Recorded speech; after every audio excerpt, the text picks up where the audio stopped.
Oi, gente, tudo bem? Sejam bem-vindos a mais um podcast Trivial News. Eu sou a Giovana. Olá, eu sou o Ademir e nós estamos aqui para o primeiro podcast do ano. E para abrir 2023, nós estamos aqui com o doutor médico urologista, doutor Heleno Paes. Tudo bem, doutor? Como vai? Olá, tudo bem, Giovana? Tudo bem, Ademir? Tudo. Thiago da produção. Vamos lá, vamos bater esse papo aí tão esperado. Prazer, doutor, ter o senhor aqui com a gente hoje.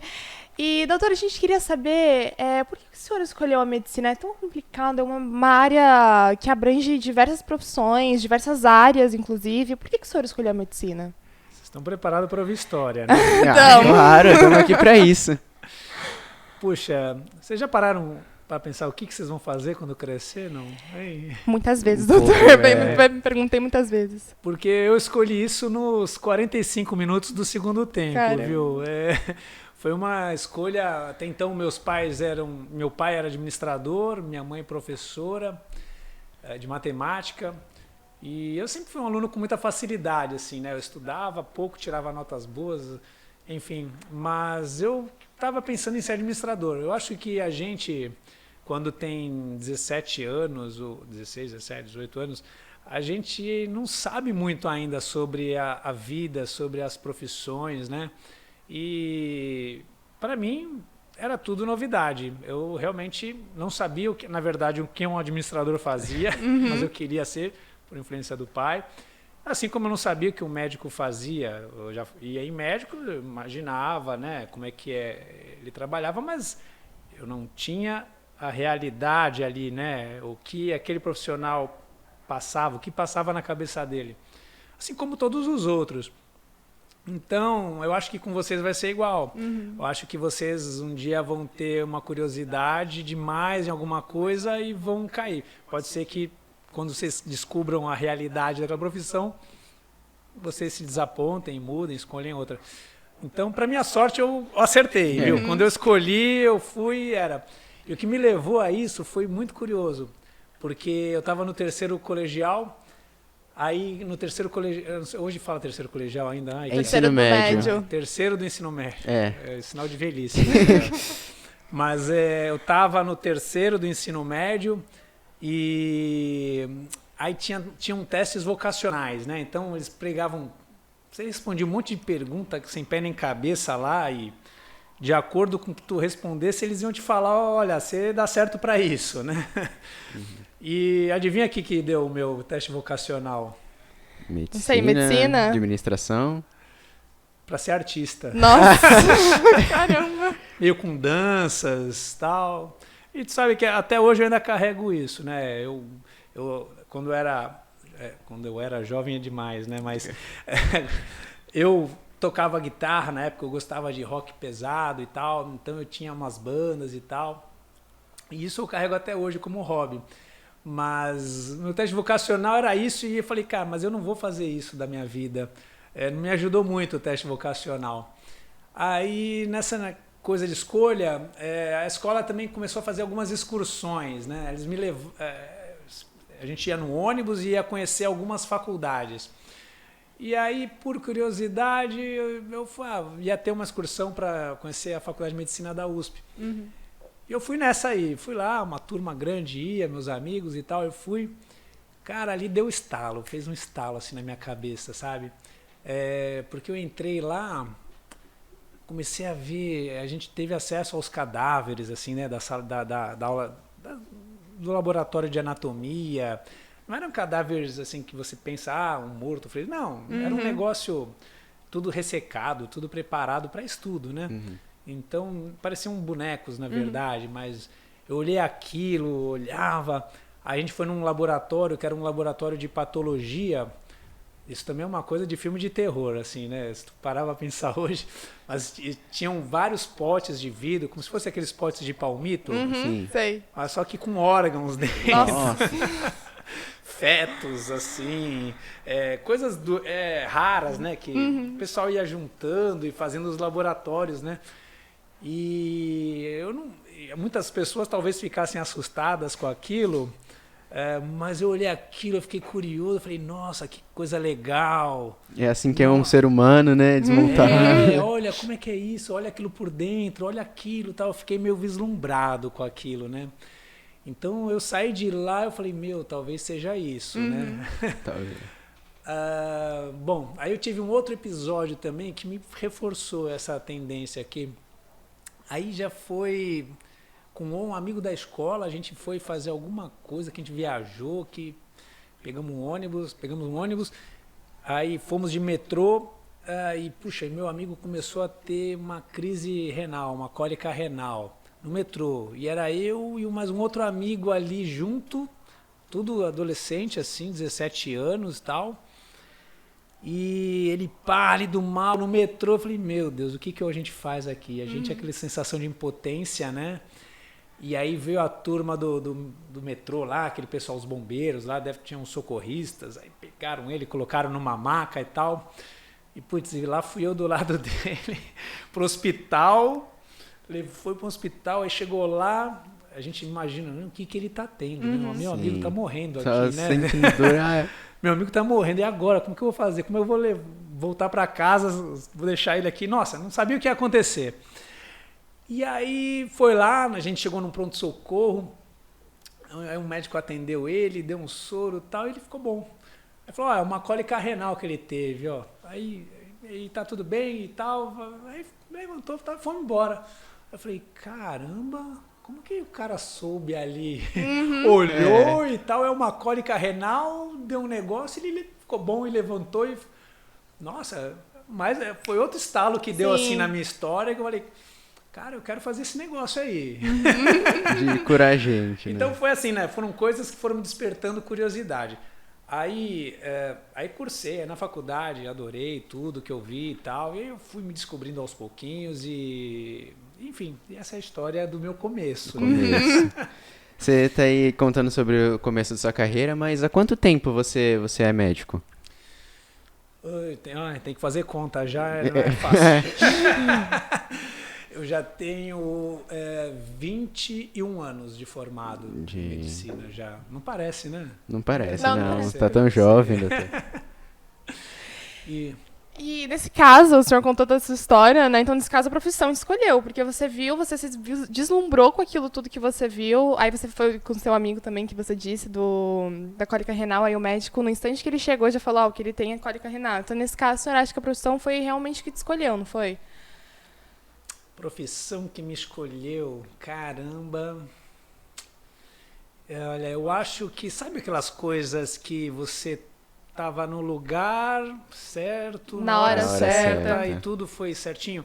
Porque se eu tivesse ido talvez para uma excursão de uma faculdade, sei lá, de engenharia, eu tivesse visto um negócio muito louco que me deixasse assim, putz, que da hora isso, né? Queria fazer um negócio desse também. Talvez eu pudesse ter ido para outro lado, né? Talvez, sim. Porque na prática, Giovana, vocês vão ver, assim, ao longo da vida, vocês vão lembrar disso que eu estou falando para vocês. Quando a gente escolhe a profissão, a gente não sabe a realidade da profissão. Você não sabe como é a rotina do dia a dia daquela pessoa. E imagine que é muito injusto, com 17 anos, você ter que escolher o que você vai fazer pro resto da vida. Né? Você não conhece a vida ainda, você não sabe as opções ao certo que você tem. Eu enxergo assim que antes de escolher a sua faculdade, você deveria passar por estágios, sabe? Você deveria trabalhar como estagiário numa empresa de comunicação, assim, né? A gente está fazendo, talvez vocês se interessem por jornalismo, não sei, mas assim, o jornalismo não é só essa parte boa, isso que é o lance. Sim. A medicina não era só aquela parte boa que eu falei para vocês, né? A medicina é relação no dia a dia, é pegado, é cobrança, é estresse. São provas, aprovações o tempo todo, né? Lidar com morte, lidar com decepções. Então, isso a gente não sabe quando tem 17 anos. É tudo bem mais complexo, né? Nem tudo são flores na vida, né? E isso pode fazer que depois que, já pensou, você fez toda a sua formação, você se arrepende e queira mudar de carreira depois de tudo que você batalhou? Complicado, né? Mas acontece, eu conheço várias pessoas que largaram a profissão. Né? Mas assim, sobre a medicina me escolher, eu acho que não. Eu acho que eu que escolhi, viu? Você? Doutor, então, você acredita que, principalmente na sua área, né, você é urologista, você acredita que, na sua área, a profissão é valorizada do jeito que ela deve? Olha, em parte. Eu acho que não tem uma resposta sim e não para essa pergunta. É, eu e muitos colegas que a gente conversa, a gente tem uma recompensa emocional, né? Então, quando você, quer queira, quer não, né, a medicina é uma ciência que está aí para ajudar as pessoas, né? Então, quando você ajuda uma pessoa de coração e dá certo, independente da recompensa financeira e tal, e as coisas vão bem, e essa pessoa te retribui com uma gratidão, cara, isso é melhor que qualquer remuneração, que qualquer salário, qualquer coisa. Você se sente assim, cara, que legal, que coisa boa que eu fiz. Mas é claro, a gente não vive só de obrigado, né? A gente tem famílias, temos contas como todo mundo tem e tal. E assim, é uma carreira muito longa, né? Então, enquanto a maioria das profissões com 20 e poucos anos, 22, 23 anos, você já está empregado, você já está na vida, já está conquistando. Um médico, urologista, por exemplo, eu demorei um pouquinho mais, mas se você não for bloqueado em nenhuma etapa, assim, se fizer tudo seguidinho, tu demora, hoje são 11 anos. Caramba. Pra se empregar, Entendeu? né? Para você, tô formado, a partir de agora vou atrás de um emprego de urologista, entendeu? Uhum. Então, é uma carreira muito longa. Então, e nesse tempo, faculdade é integral, você não trabalha, né, fora do horário do expediente. Quando você está na residência, é um regime muito intenso de trabalho. Então, para você formar um profissional desse, é muito dinheiro, muito tempo, muita dedicação. E, naturalmente, quando ele vai para o mercado de trabalho, ele deveria ter uma remuneração acima, né? Isso é o nosso entendimento, Sim. devido à dedicação que foi exigida. E a responsabilidade também, né? Aí, sobre a recompensa, puxa, tem médicos que são muito bem recompensados, como toda profissão, né? E tem médicos que nem tanto. Você vai ter... mas uma coisa é fato. Comparando as profissões, o salário de saída do médico é acima do salário da maioria das profissões de saída. Mas o final não, tem profissões que no final da carreira remuneram muito mais que a medicina, né? E doutor, por que o senhor escolheu se especializar em urologia? Não é porque eu gosto de pinto. Viu? Essa piada aliás, eu estou vacinado em todas as piadas de urologia. Eu imagino, então 21 anos já de profissão, né? Mas é uma resposta técnica, Giovana. É bem simples, assim, né? Primeiro, eu não sabia. Quando eu me formei, eu não sabia que eu seria urologista. Na verdade, eu sabia o que eu não queria ser. Eu não sei o que eu queria ser. Então, eu tinha algumas coisas dentro da medicina que eu já descartei. Eu não queria ser psiquiatra, não queria ser ginecologista, não queria ser pediatra. Aí, tinha ainda um leque enorme de coisas que eu podia ainda estar escolhendo, né? Mas uma coisa eu sempre tive comigo, eu sempre fui um cara de trabalhos manuais, eu gostava de consertar as coisas,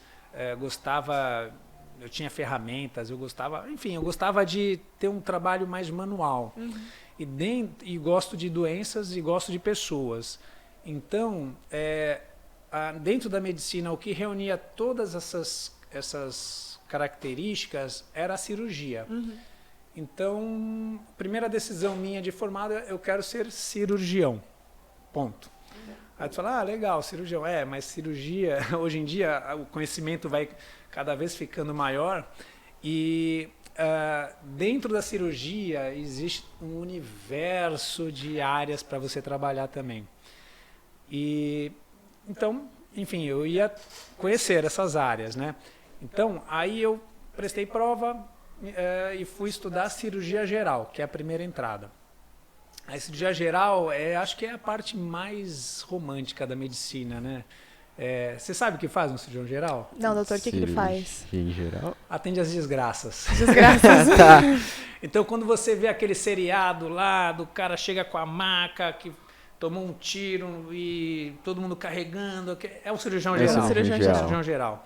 É o cara que atende o politraumatizado, né? Então, que são as tragédias, e é o que está ali entre a linha da vida e da morte ali, né? Então, é uma adrenalina. Então, Tá sempre na ação, né, o cirurgião geral. eu acho que todo mundo que escolhe medicina escolhe querendo ser cirurgião geral, não tem outro porquê, né? Fala, pô, eu quero ser aquele médico do seriado, Daquele- né? Que faz, abre as pessoas e tal, resolve e tal. Pois é, cirurgião geral. Mas na cirurgia geral, a gente acaba tendo estágios, né, que você vai conhecendo todas as áreas cirúrgicas. Então, eu passei pelo estágio da cirurgia do aparelho digestivo, da cirurgia vascular, cirurgia do tórax, cirurgia ginecológica, cirurgia de cabeça e pescoço e urologia. Aí, quando eu tive acesso, né, a essas áreas todas, aí tu começa a entender, né, ponderar, tal, olha, essa área é legal, aquela ali. E outra, né, é prático. A residência é uma estágio, então você já sabe como vai ser sua vida dali os próximos 30 anos, entendeu? Ali tu sabe. Então, dentro das especialidades cirúrgicas, a urologia era a que mais me completava. Eu não queria atender pacientes muito graves, né? Então, o cirurgião vascular, por exemplo, é um médico que cuida de gente muito, muito doente. Por exemplo, as pessoas que perdem as pernas, têm que amputar, fazer revascularizações grandes, são pessoas geralmente cardiopatas, diabéticos, tem um índice de mortalidade entre os pacientes do vascular muito grande. Isso eu não gostava, eu queria trabalhar com um meio termo aí, né? Sim. E aí a urologia já, o que o urologista faz, né? Acho que deve ser uma das perguntas de vocês. Inclusive. Então o urologista é o especialista nos órgãos do aparelho urinário e do aparelho reprodutor masculino. Então, o urologista mexe com rim, bexiga, pênis, testículo, próstata, e dentro dessas áreas que o urologista opera, né? Então o urologista é um cirurgião, a formação de cirurgião, o urologista é um cirurgião que a gente fala que é bem completo, porque ele opera várias regiões diferentes do corpo, né? E cirurgias que às vezes envolvem grandes vasos de sangue, que são cirurgias de grande risco, ou às vezes a gente opera o rim, né? O rim é um órgão muito vascularizado, então também são cirurgias grandes que, para nós médicos, é um negócio legal, que é um negócio desafiador. E também a gente faz cirurgias ligadas à reprodução, à sexualidade. Hoje talvez seja a minha principal área de atuação. Inclusive também dentro desse caminho todo que eu falei para vocês, eu sou médico de transplante de rim, então tu vê só quanta coisa, né? É bastante coisa. Então eu também tenho essa área de atuação. Até me perdi no que a gente estava falando. A gente Tava falando sobre os Sobre rins. a urologia, sobre a explicação da urologia. Então, aí, a urologia também envolve um leque de exames, então eu cansei de operar, nunca vou cansar, mas eu cansei, imagine. Poxa, posso atuar fazendo exames, tem vários exames do aparelho urinário que é o urologista que faz, ultrassom dos rins, da próstata, bexiga, o urologista faz. Tem a parte clínica, né? Então também imagine que eu fique velhinho e não tenha capacidade mais de operar. Nossa, o consultório de urologia, a gente atende uma infinidade de doenças clínicas, né? Pessoas com problemas sexuais, problemas de infecção urinária, incontinência urinária, enfim, tem uma série de doenças que a gente também atende clinicamente. Então, puxa, acho que eu falo pra caramba. Isso, estamos aqui para escutar. Então, assim, teve tanta coisa legal ali que eu vi na urologia que, para minha profissão, ia ser uma coisa muito desbravadora, que falei, é urologia que eu quero, né? Não tem nada a ver com pinto. Não tem nada a ver. Certo. Você falou aí que passa diversas doenças pelo seu consultório, tipo incontinência urinária, problemas renais, mas qual é a mais frequente? Olha, a campeã, eu não tenho a campeã, tem algumas frequentes, Sim. né? Vou falar assim, as lesões genitais são muito comuns, então, vermelhidões, micoses, verrugas, coisas que acometem os genitais dos homens, problemas relacionados à sexualidade, então a disfunção erétil, a ejaculação precoce, e também os problemas relacionados a cálculos renais, né, as pedras nos rins, são bem frequentes. E, por final, as avaliações da próstata, né? Então, próstata é um órgãozinho que nós temos, que vira e mexe dá problema, e o urologista está lá para cuidar disso. Pra resolver, né? Doutor, a gente sabe que, assim, os homens, eles são muito mais resistentes, né, a buscar um médico, uma ajuda médica. Por que o senhor acha que é assim, doutor? Eu não sei responder essa, porque eu me incluo, eu sou homem também. Eu também não vou ao médico. Casa de ferreiro, espeto é de pau, né? Mas é mó barato. Isso aí é uma constatação, Giovana. Não sei, as mulheres realmente são muito mais cuidadosas com a saúde. E diariamente eu recebo homens no consultório trazidos pelas mulheres. Pelas esposas, né? Então as mulheres pegam o camarada e leva, vai. Você tem que ir, vai no médico. Inclusive a minha também, Paula, né, me leva também, né, Paula? Então ela até... Porque eu já falei isso numa entrevista de rádio outra vez, e aí ela estava assistindo, essa é uma coisa curiosa, né? E aí nesse programa tinha um chatzinho de WhatsApp que podia mandar pergunta.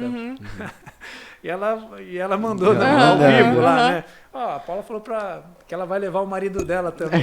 Sou eu. Sou eu, o marido dela sou eu. Sou eu o marido dela. Sou eu o marido dela. Certo, você falou aí que tem que se cuidar, né? Óbvio, mesmo que... Eu acho que, assim, tem algumas explicações por que você perguntou. Primeiro, assim, o homem não tem uma doença, uma situação fisiológica do próprio corpo que exija que ele vá desde cedo pro médico, né? Agora a mulher eu vou te enumerar várias. Vamos lá. Então a mulher, lá pelos 12 anos, começa a sangrar, menstruação. Já meio que vai ao médico. A mulher, aí tem a questão do início da atividade sexual. Então ela começa a ter preocupação com contracepção. Né? O homem não tem a pílula, até tem, mas não é comercializada, não é prática. Mas a mulher, os pais já se preocupam e levam para começar a usar pílula para não ter problemas de engravidar antes da hora.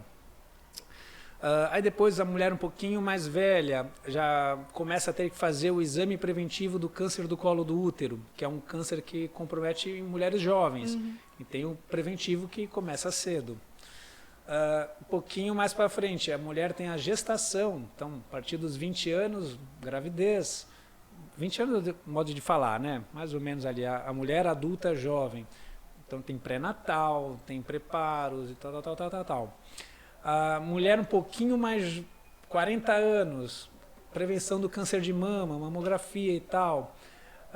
Então, olha só, a mulher passa já desde mocinha, já tem uma série de checklists ali que ela vai cumprindo e naturalmente ela já tem um médico dela. Cria o hábito, né, de ir ao médico. Homem, câncer de próstata aos 50 anos, olha que beleza.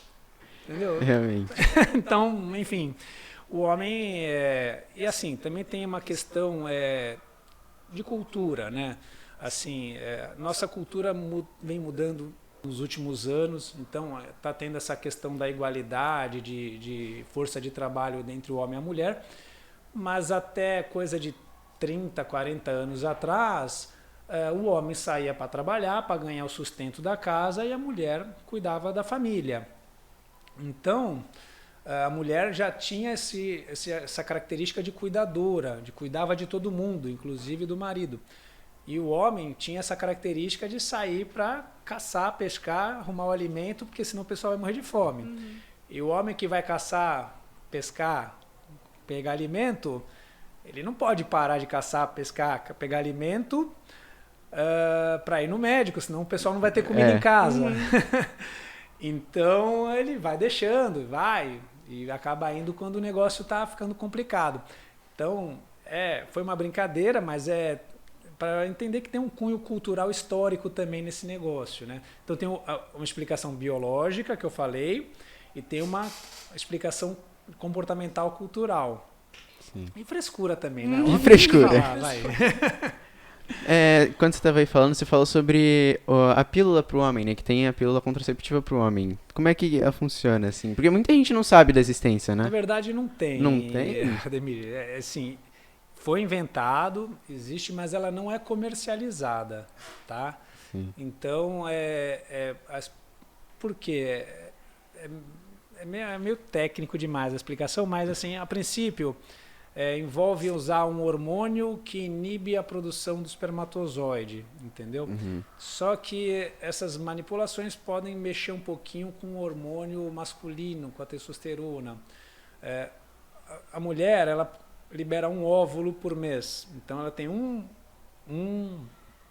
uma tentativa de engravidar por mês. Então, o remédio vai inibir aquele óvulo de descer. Agora, o homem não. O homem está jogando espermatozoide diariamente. Então, também o uso da pílula para o homem é um negócio um pouquinho mais enrolado. Porque tem que estar... Se der um escapezinho, esquecer uma pílula, pode ter aí um pouquinho de espermatozoide. Então, não é muito prático. Sim. E, culturalmente, o homem também não é mais desregrado. Mais desregrado com remédio. Então, a chance de dar zebra é maior. Mas, enfim, vários motivos... Essa pílula não foi ao mercado, você não tem ela. Não seria muito eficaz, né? Poderia até ser, mas eu acho que dificilmente ia ter uma aceitação. Eu acho que não ia... Você falou aí que tem que realmente se cuidar. Por mais que o homem não vá assim com uma certa periodicidade, o médico tem que se cuidar. E qual é a periodicidade que o homem tem que é um urologista? É um urologista especificamente. Legal. Então, assim, cuidados do homem. Vamos lá, é que não é não só o urologista, mas o urologista acaba abraçando a causa, né? A necessidade do homem com o urologista, vamos por fases da vida, né? Então, criancinha, pediatra achou alguma alteração genital, se os testículos não estão na bolsa, se o pintinho não está com algum problema, não consegue expor, tem que levar no urologista para ver o genital se está tudo bem. Menininho crescendo, puberdade, pelinhos no corpo, genital se desenvolvendo, ficando com um aspecto mais masculino, vai ter uma iniciação sexual, masturbação, essas coisas. Dependendo do que estiver acontecendo, dúvidas, o urologista é um médico capacitado para orientar essa pessoa. Adiantando um pouquinho mais a idade, contracepção, né, camisinha, doenças sexualmente transmissíveis. Então, homem adulto jovem vai muito ao urologista para lesões genitais e doenças sexualmente transmissíveis. Aí, um pouquinho mais adiante, questões de infertilidade. Se não tiver conseguindo engravidar a parceira, vai ao urologista. A partir dos 50 anos, começam a ter problemas para urinar, próstata grande, que a gente chama de hiperplasia prostática, ou então a prevenção do câncer de próstata, que aí começa a ter o surgimento dessa doença, que é uma doença prevenível e que, se detectada cedo, tem cura. Então, a partir dos 50 anos, exame de próstata anual. Então, e os problemas miccionais, problemas para urinar, acompanham até a vida. Então, essa é a rotina do homem no urologista. Homem no médico. Todo ano fazer um examezinho clínico geral, ou cardiologista, escutar coração, medir pressão, dosar colesterol, dosar glicemia, ver se está tudo bem. Check-upzinho normal, uma vez por ano, clínico geral. Certo. E o senhor comentou sobre o câncer de próstata, que ele é uma doença que é possível prevenir e ser descoberta no começo, né? Então, assim, e hoje, inclusive, a gente quer até saber do senhor qual que é a diferença do exame de sangue e do exame de toque, porque existem esses dois, né? Qual que é a diferença entre eles? Se, assim, realmente, como que funciona o exame de sangue? Vamos lá. A diferença é bem simples, né, Giovana? Exame de toque é um exame que o homem foge, né? Sim. É o dedinho do médico naquele lugar. Exame de sangue todo mundo faz, exame de sangue. Mas assim, eu acho que a grande questão é qual a diferença em relação à prevenção do câncer entre esses dois métodos, né? Exato. Assim, eles são métodos complementares, né? Então, assim, só fazer o exame de sangue ou só fazer o exame de toque, você vai ter uma acurácia reduzida na detecção da doença, porque existem tumores de próstata que não aumentam o exame de sangue, não elevam o PSA, e vão existir tumores de próstata que não dão alteração no toque, né? Então, para você cobrir todos eles, o ideal é que você faça os dois. Uhum. Agora, o exame de PSA, que é o exame de sangue, foi um exame que revolucionou o tratamento da doença. Foi um exame que foi descoberto e começou a ser utilizado a partir da década de 80. Então, até esse momento, não existia nenhum exame além do exame físico. O exame de toque é um exame físico. Uhum. Então, o médico, ele palpa teu órgão. Então, imagine o seguinte, você está com uma dor no braço, né? Aí tu vai no médico, o que o médico vai fazer? Vai pegar teu braço, vai palpar, vai ver se tem alguma consistência alterada, vai dar uma olhadinha, se não tem nenhuma lesão, tamanho, comparar com outro braço, enfim. Aí ele vai chegar a uma conclusão, ó, aqui tem uma alteração X, Y, sei lá qual. É ok. Então, isso é um exame físico. O exame de toque é o exame físico da próstata. Então, o médico que já conhece, já fez 1000 exames de próstata, já sabe como é uma próstata normal, sabe como é uma próstata alterada, ele vai palpar a sua próstata. A próstata ela é palpável através do ânus, e ele vai comparar com as próstatas que ele conhece. E vai perceber, olha, não, aqui tem um negócio que não está legal. Ou não, essa próstata está perfeitamente normal, né? É bem simples. Então, perceber uma alteração que é sugestiva de câncer, aí vai ser necessário uma comprovação, né? O exame de toque não faz diagnóstico, ele só dá uma suspeitada, e aí tanto o exame de toque quanto o PSA alterados vão levar aquela pessoa a fazer um exame chamado biópsia de próstata, que é o exame que vai falar se é ou não é, entendeu? Certo. Já foi dito aqui que o homem é realmente mais resistente para fazer esse tipo de exame. E por isso foi criado o Novembro Azul, né? Que é uma iniciativa para que os homens vão atrás de um urologista para ver se está tudo certo com a saúde deles. Você acha que realmente isso funciona? Tem um aumento na procura dos seus serviços nesse período? Sim. O consultório fica cheio.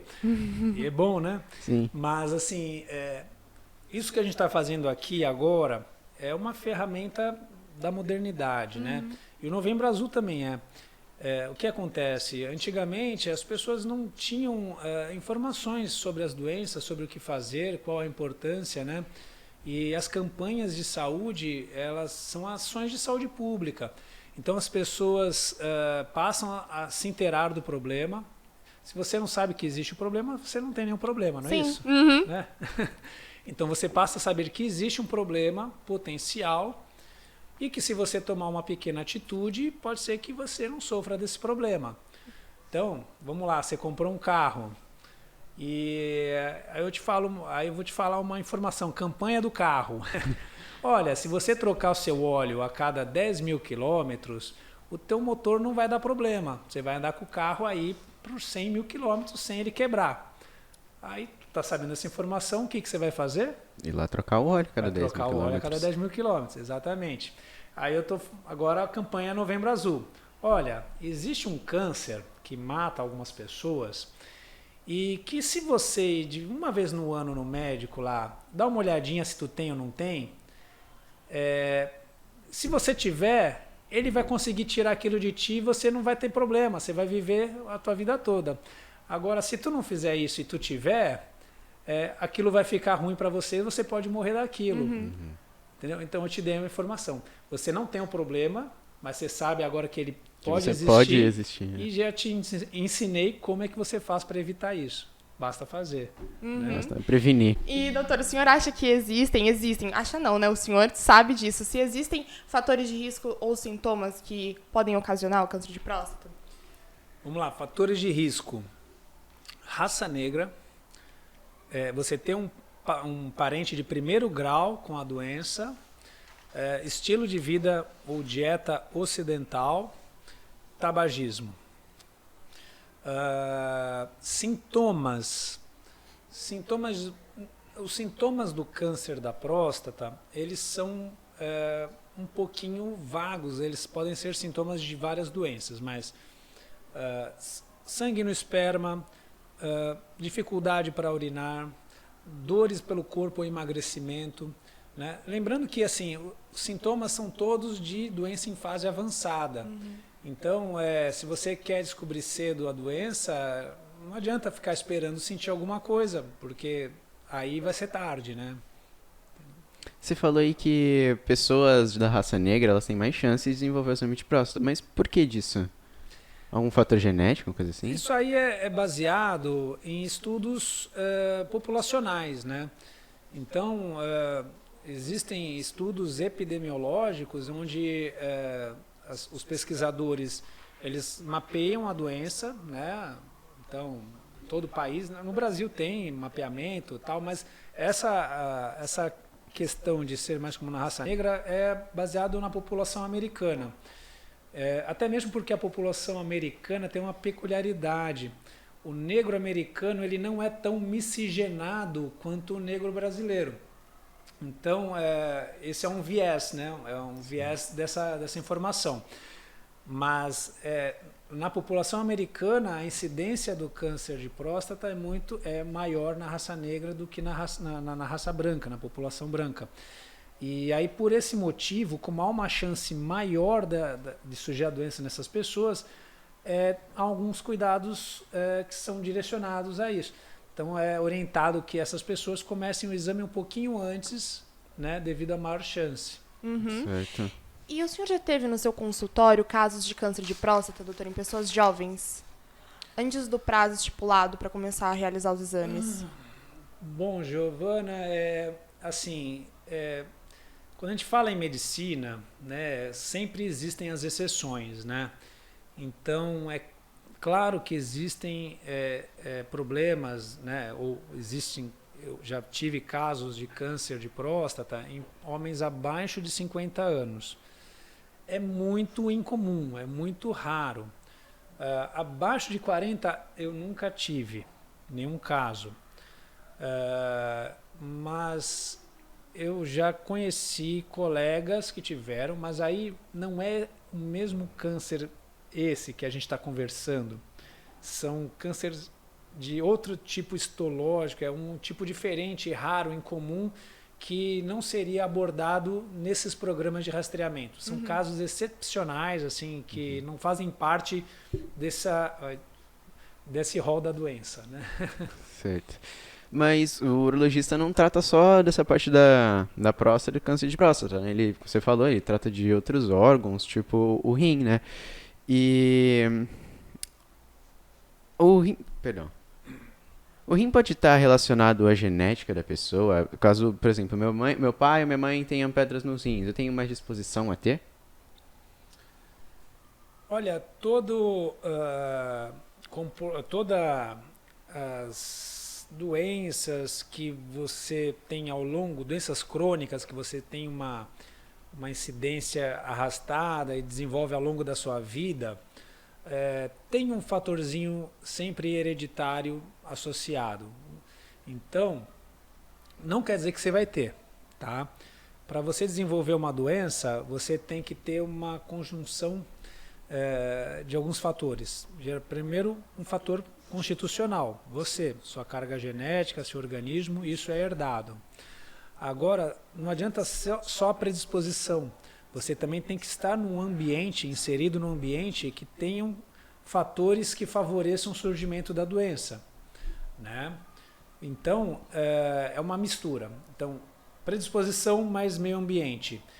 Se deu o casamento, deu o match, vai acontecer. Entendeu? Então, imagine você tem uma predisposição para formar cálculos e você mora num ambiente quente, onde você não tem acesso a uma hidratação legal, tua urina está sempre concentrada. Provavelmente você vai desenvolver o problema. Ou você tem a predisposição e as pessoas onde você mora têm uma alimentação muito carregada em sódio, é uma cultura daquela lugar onde você mora ali. Você vai ter uma chance grande de desenvolver o problema. Entendeu? Então é uma mistura de predisposição com o meio ambiente, né? Uhum. Tem alimentos, doutor, que afetam negativamente o nosso rim? Bom, vamos lá, assim, uma pessoa com rim saudável, normal, dificilmente ela vai ter algum problema com qualquer alimento, tá? Existe uma curiosidade, né? Um fato curioso.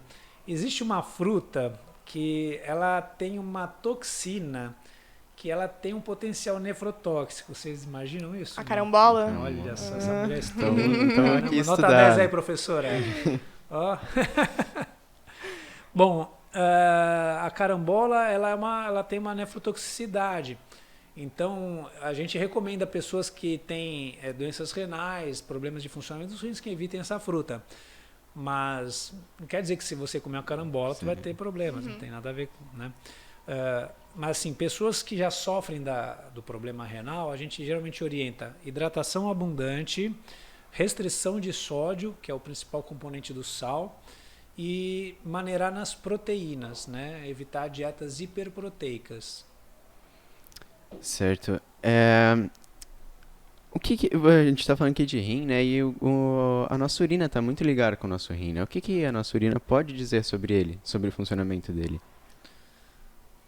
Olha, a urina é um dos produtos do rim, né? Então, todo o nosso sangue ele é filtrado, o excedente de água não utilizado no nosso corpo, ele sai na forma da urina.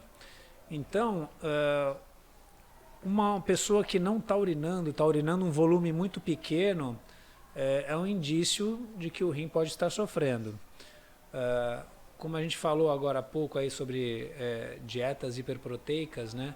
Então, um dos indícios, o rim ele tem como um filtro, imagine um filtro com poros, assim, né? Em que algumas substâncias passam por esse Tipo um filtro de poros. café, né? Exato.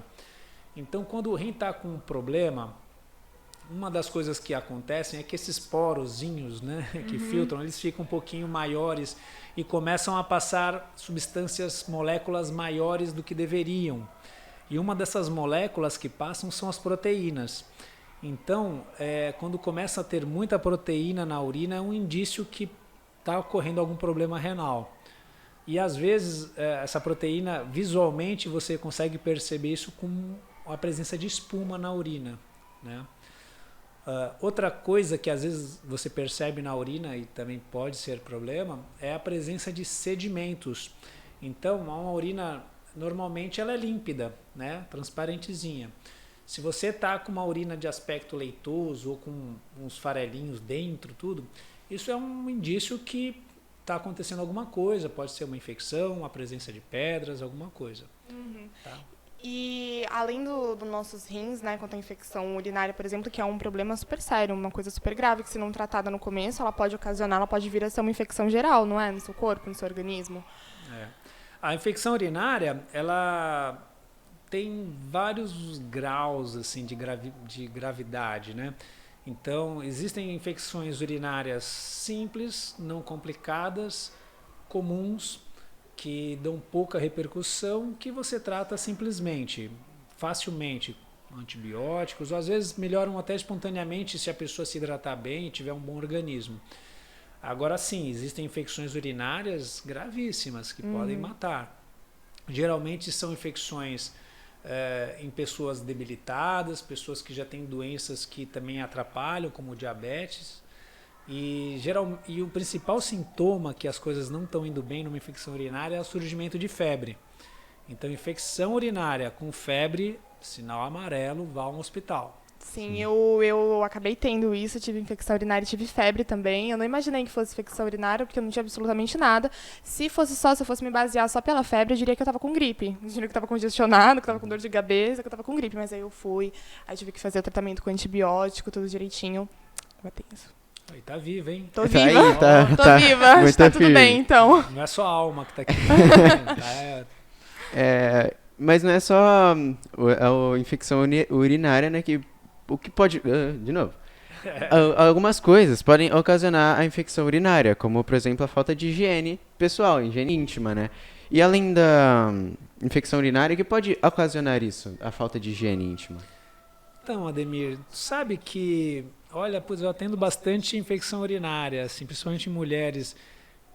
Dificilmente eu pego alguém com má higiene, sabia disso? Claro, né? Má higiene é um problema para qualquer coisa, né? Para qualquer infecção, mas geralmente as pessoas que sofrem de infecção urinária de forma recorrente não têm boa higiene, não tem má higiene não.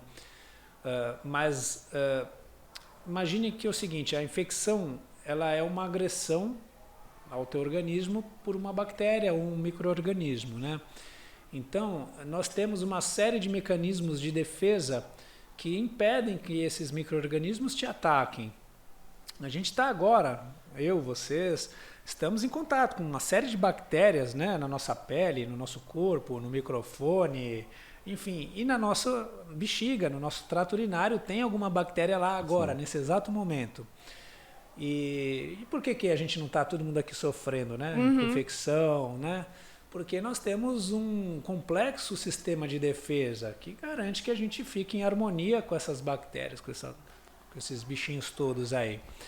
E a infecção ela vai acontecer justamente quando esses micro-organismos conseguem superar as suas defesas. Então, alguns comportamentos podem facilitar com que isso aconteça, né? No caso da infecção urinária, a bactéria ela tem que chegar na sua bexiga, ela tem que ficar lá por muitas horas para dar tempo dela se multiplicar, ficar numa população enorme, e a sua mucosa de revestimento interno da bexiga tem que permitir com que elas se aderem, né, e consigam infiltrar, provocando uma inflamação. Aí sim você vai ter sintomas clínicos da infecção. Então imagine só, para tudo isso acontecer, tem uma série de fatores que você, no seu comportamento, nos seus hábitos, você pode evitar. Favorecem essa ocorrência.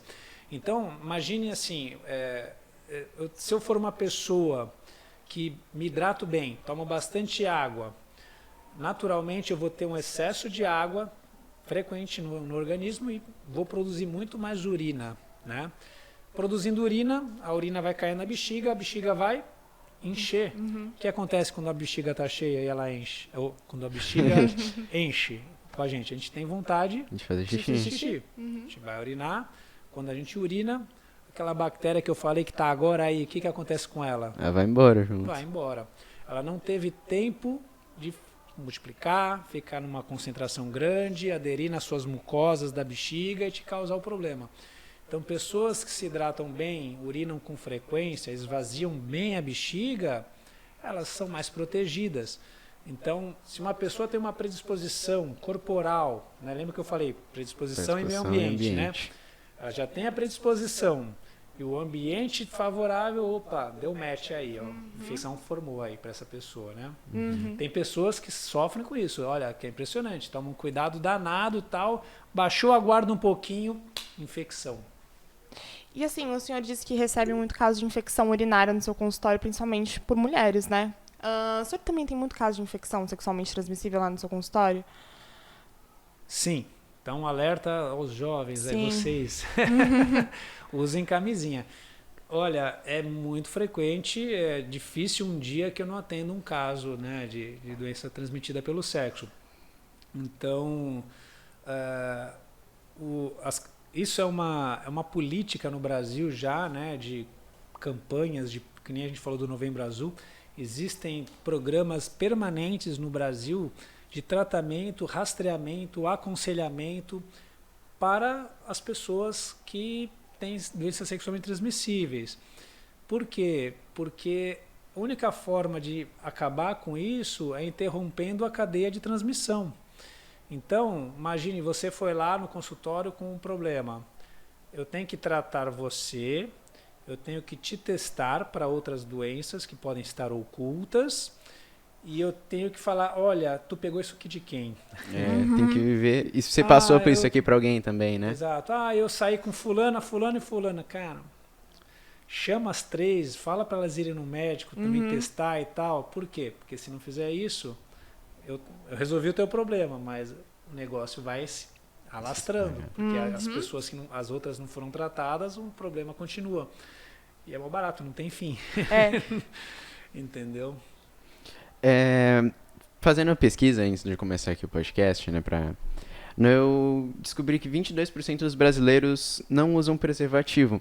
E é um número bem expressivo, né? 22% da população é bastante gente. Por que você acha que isso acontece? Eu acho mó barato esse tipo de pesquisa, sabe?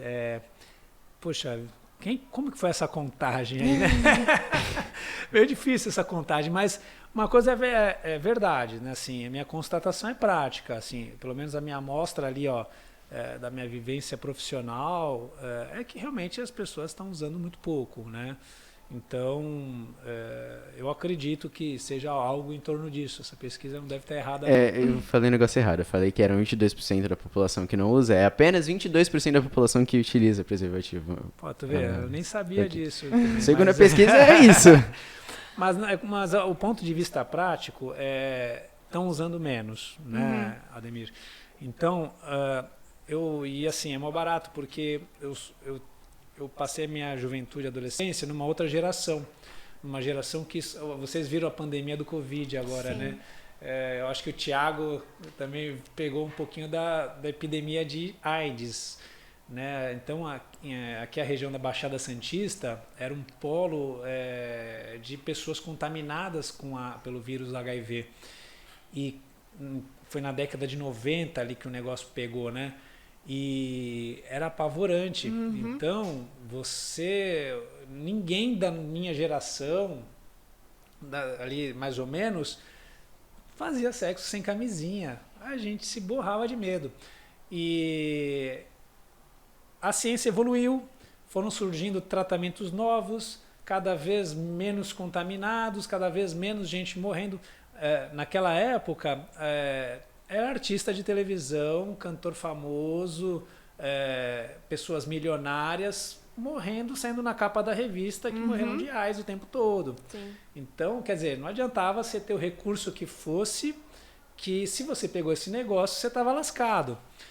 Então, a geração minha, que é essa geração nascida aí, eu não vou falar a minha idade, vocês já vão saber. Mas a minha geração foi uma geração que foi criada na camisinha. E essa geração agora eu já vi que não tá assim, E o não. senhor acha que as pessoas hoje em dia elas não têm mais medo, doutor, da AIDS, por exemplo? Medo todo mundo tem, né, Giovana? Mas assim, ela não vê mais do teu lado, né? Quando você vê do seu lado, tu fala, ih, caraca, será que eu tenho isso? Mas ninguém mais vê isso, né? Não tá na capa da revista que eu te falei, né? E também tem o fato da AIDS ser algo agora que dá pra você conviver com. Tem os coquetéis aí de remédios, né? É Que você difícil alguém consegue morrer conviver hoje de AIDS. com AIDS. Ademir, hoje é difícil. Os tratamentos estão bons, cada vez melhores, né? E assim, doutor, dentre os pacientes que você já pegou com infecção sexualmente transmissível, qual que é a mais comum? HPV? O que é? Tô estudando. HPV. HPV. A Giovana tá esperta. E é isso, as verrugas genitais, né? Assim, de incidência, consultório disparado.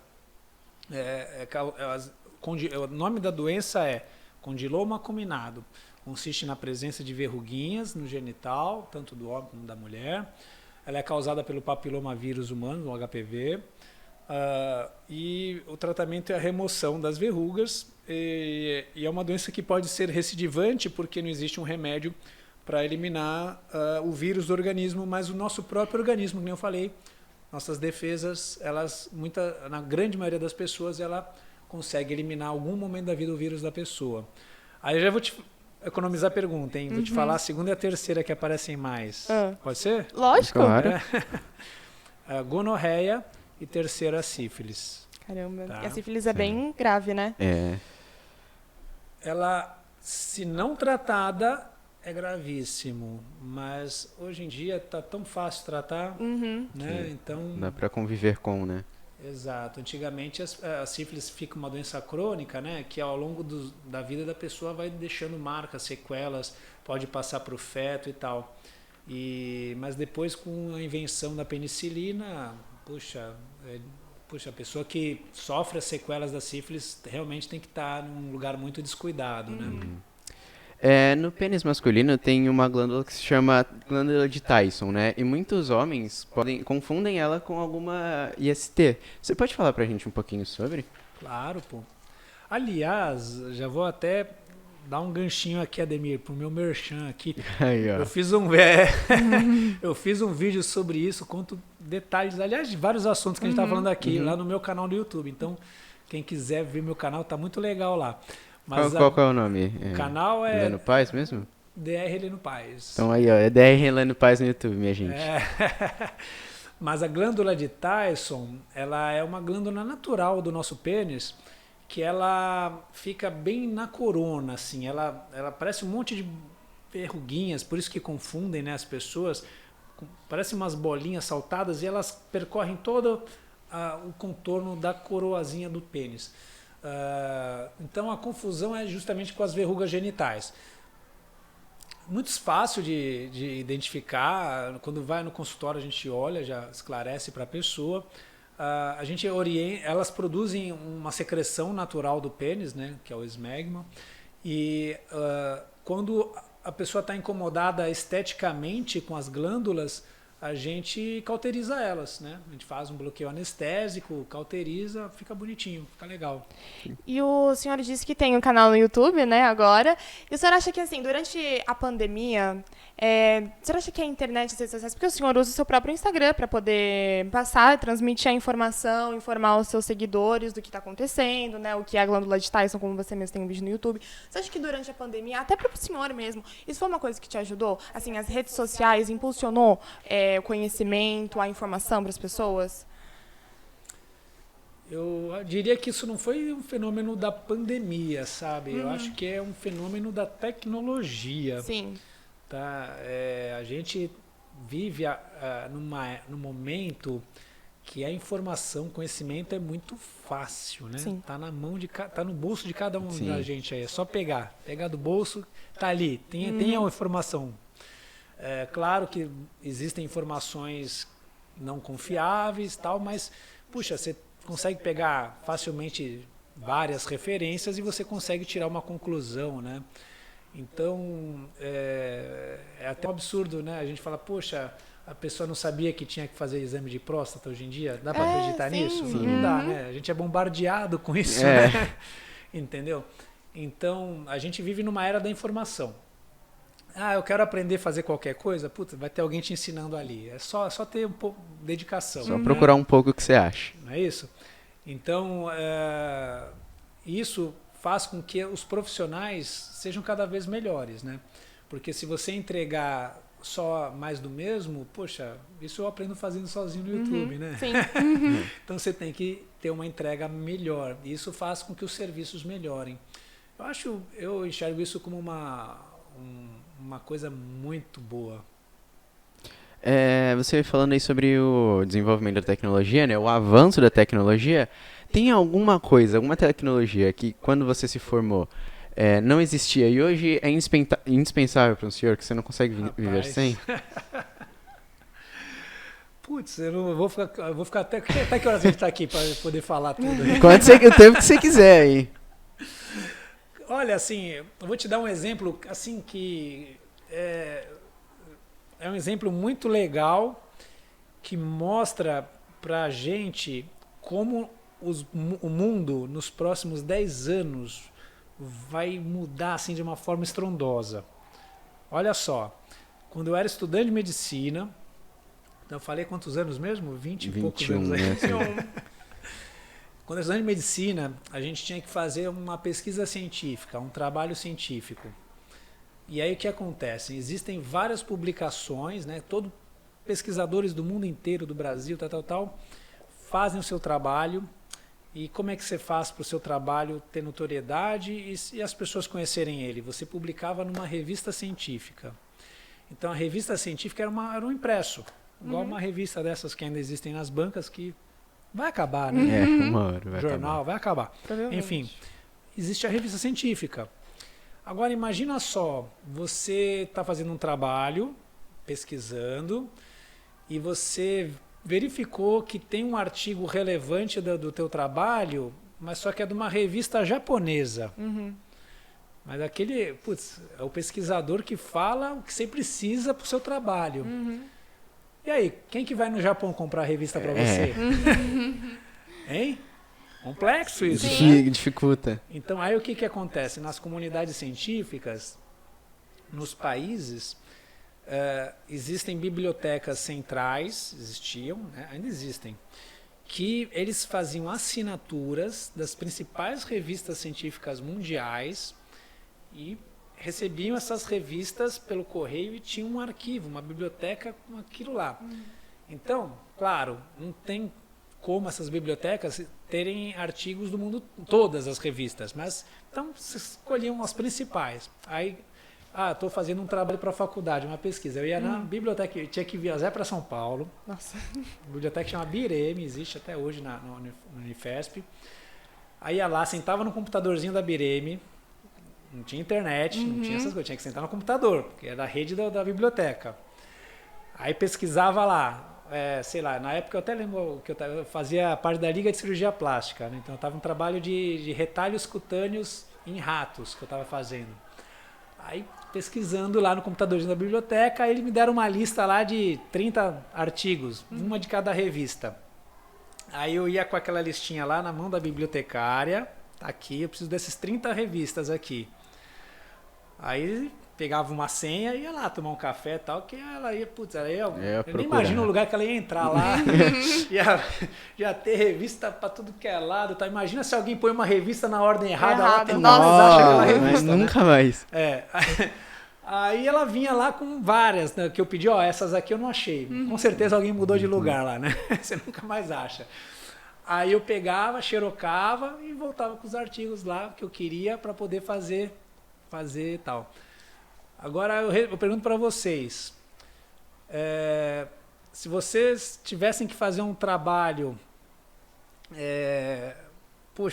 sei lá, qualquer trabalho, tivessem que fazer esse trabalho, tudo que eu fiz aqui, e detalhe, né? Tudo em inglês, vocês estão numa escola que é bilíngue, né? Então, inglês é essencial. Não existe artigo em português, né? Tudo em inglês, espanhol no máximo. Japonês que eu falei do exemplo, mas aí você nem escolhia, já tirava do trabalho. Né? Já não, japonês não dá. Aí, aí tu vai e faz. Aí tu chega pro professor que está te orientando tal e mostra. Aí ele fala, não, olha, mas tem um artigo aqui que vai fazer falta, acho que vocês têm que ir atrás desse aqui.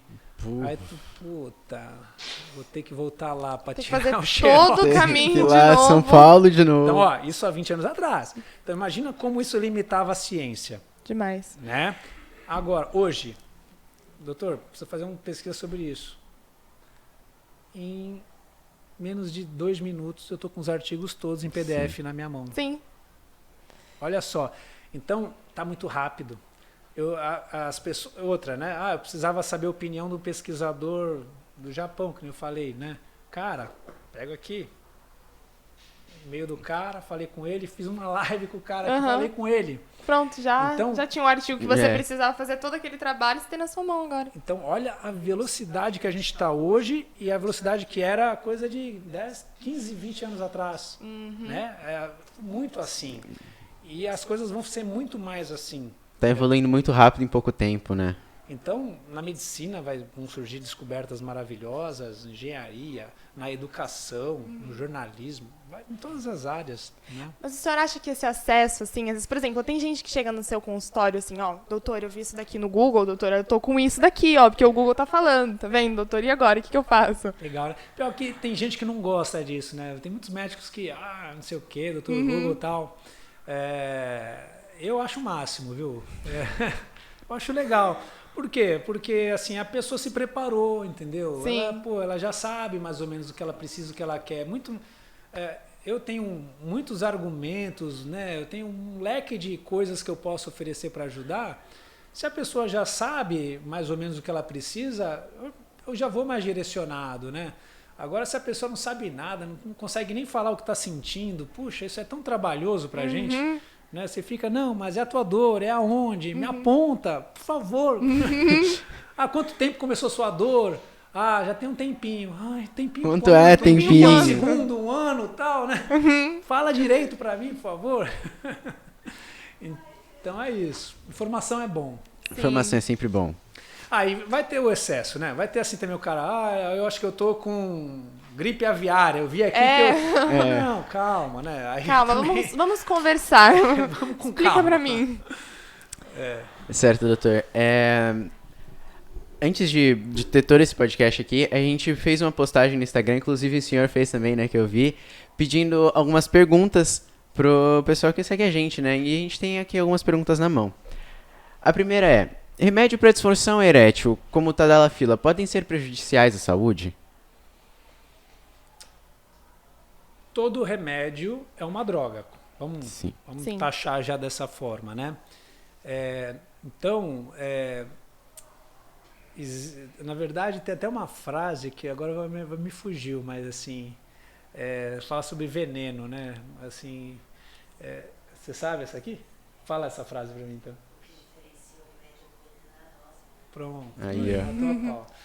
Então, assim, a frase que resume é: o que diferencia o remédio do veneno é a dose. Então, o veneno é uma substância que em altas doses ela te mata, mas em pequenas doses às vezes ela te trata alguma coisa. É um remédio, né? Então, a Tadalafila, ela tem um perfil de segurança tranquilo, tanto que ela é vendida até sem receita algumas vezes. Acha-se fácil para vender, né? Por quê? Porque para ela se tornar um veneno tem que ser tomada em quantidades muito grandes, ou tomada por pessoas que não deveriam, né? Então essa é a mensagem. Mas tem um perfil de segurança razoável, porque se uma pessoa fizer uma besteira de tomar quando não precisa, ela provavelmente vai ter um efeito adverso leve, entendeu? E doutora, a vasectomia, ela pode causar impotência sexual? Ai, gente, jamais. Jamais. Eu falo com essa assim, porque assim, isso ainda existe e a gente vamos falar, vamos reforçar aqui no Isso podcast. é muito mistificado, né?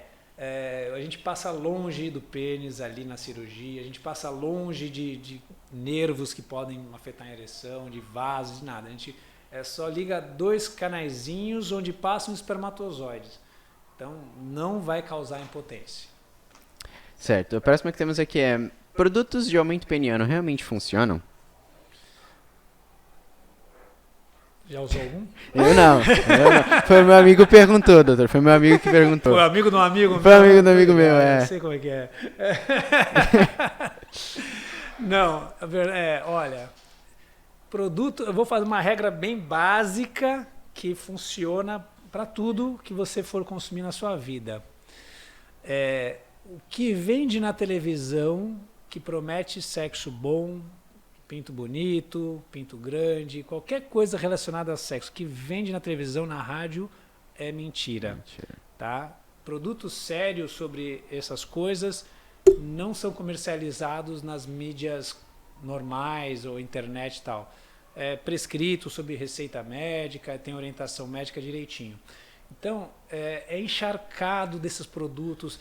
Inclusive, você vê programas esportivos, onde os craque Neto falando que o Power Gel Max, sei lá o nome daquilo, é bom, cura tudo.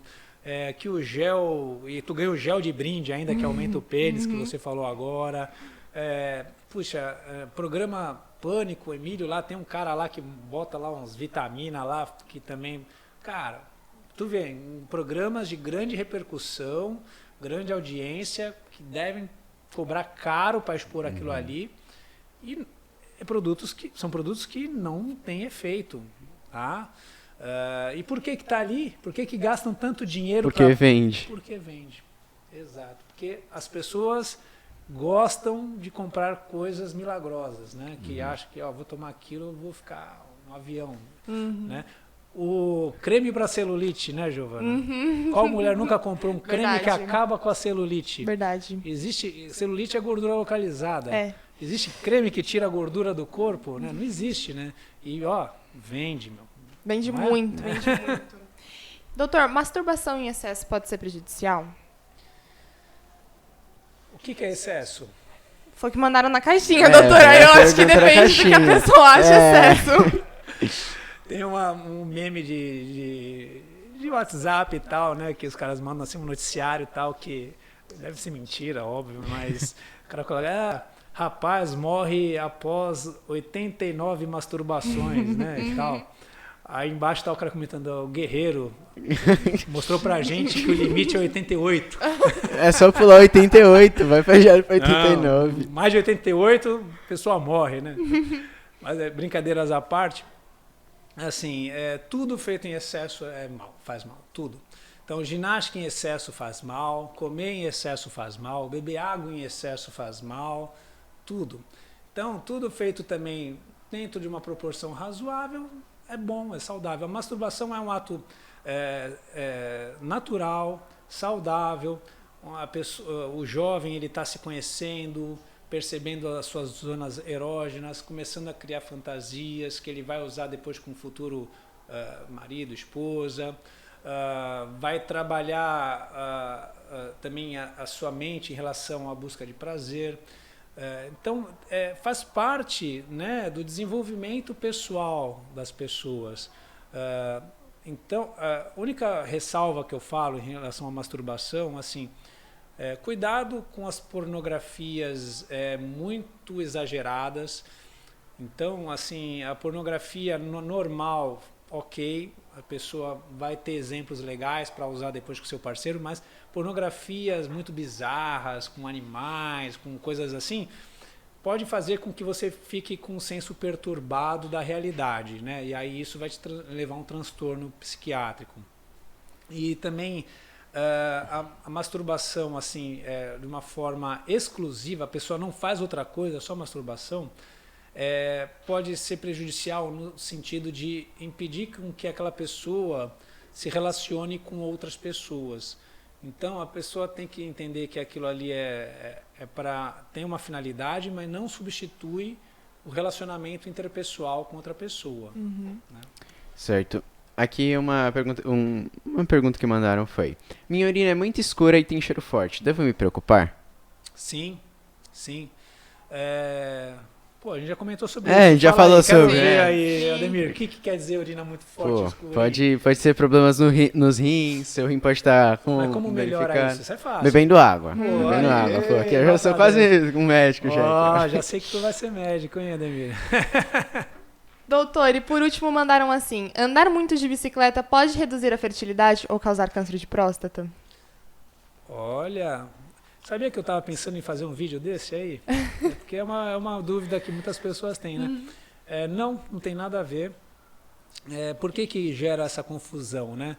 É porque a pessoa que fica muito tempo no selim ali, né, da bicicleta, com aquela região ali entre as pernas sendo estimulada pelo selim, não só pelo selim, às vezes pelo o pessoal rural que anda a cavalo muitas horas, ou enfim, qualquer estímulo naquela região, pode fazer com que aumente um pouquinho o exame PSA, que a gente conversou sobre a prevenção do câncer de próstata, porque a próstata acaba sendo um pouquinho ali estimulada pelo selim, e essa proteína que a gente dosa no sangue, ela é produzida na próstata, mas é só um exame alterado, não vai levar câncer, não vai prejudicar a fertilidade, não vai fazer nada disso, tá?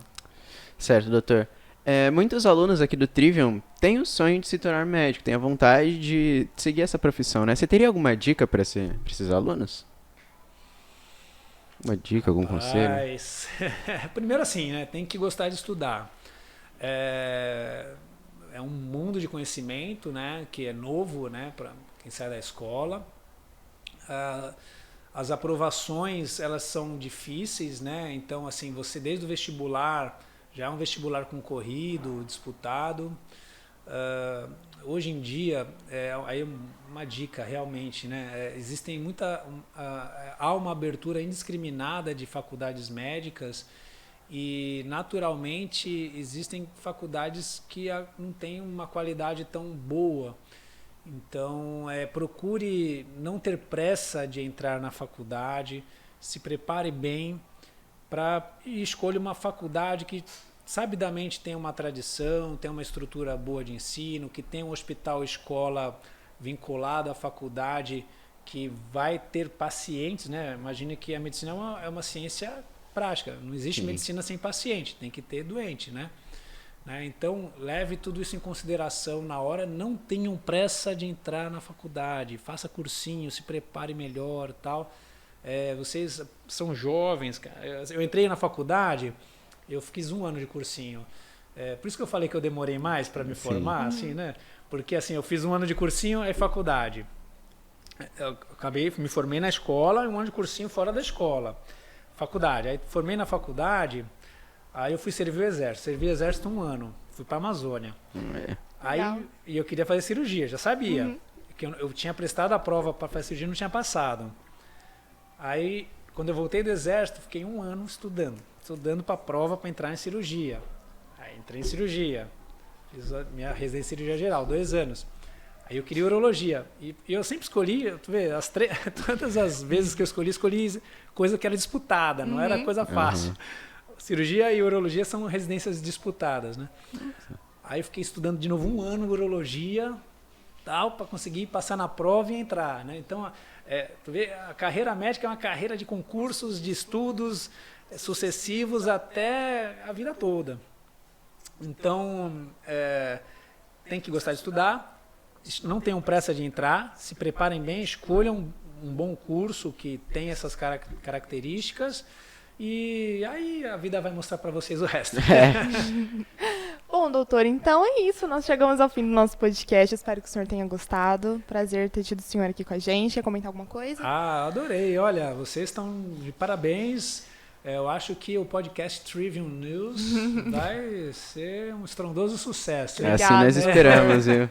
Obrigado por ter aceitado o nosso convite, por estar aqui conosco, batendo esse papo legal.